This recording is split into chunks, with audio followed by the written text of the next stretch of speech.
ਇਹਦੀ ਵੀਡੀਓ ਬਣਾਈ ਹੈ ਕਿ ਮੂੰਗਫਲੀ ਦੀ ਬਣਾਈ ਹੈ? ਬਾਈ ਕੀ ਕਰਨ ਡੇ ਹੋ? ਪੈਕਟ ਬਣਾਉਣ ਡਿਆ ਬਾਈ। ਇਹ ਕਿਸ ਕੰਮ ਲਈ?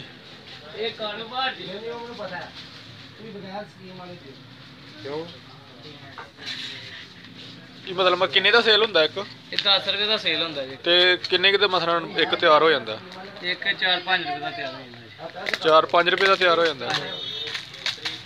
ਦੇ ਦੱਸ ਹਾਂਜੀ ਦਿਨ ਅੱਜ ਲੁੱਟ ਮਾਰੀ ਰਾਈ। ਤੇ ਮਾਸ਼ਾਅੱਲਾ ਵਾਵਾ ਸੇਲ ਇਹਦੀ। ਹਾਂਜੀ ਦਿਹਾੜੀ ਦੇ 40-50 ਪੈਕਟ ਨਿਕਲ ਜਾਂਦੇ। ਯਾਨੀ ਕਿ ਰੁਪਈਆ ਕੁਝ 1000 ਰੁਪਈਆ ਦਿਹਾੜੀ ਬਚ ਜਾਂਦੀ ਹੈ। ਹਾਂਜੀ ਤੇ ਅੰਡਾ ਕਿਸ ਤਰ੍ਹਾਂ ਦਿੰਦੇ? ਆਂਡਾ ਬੈਗ ਦੇ ਖਵਾ ਕੇ।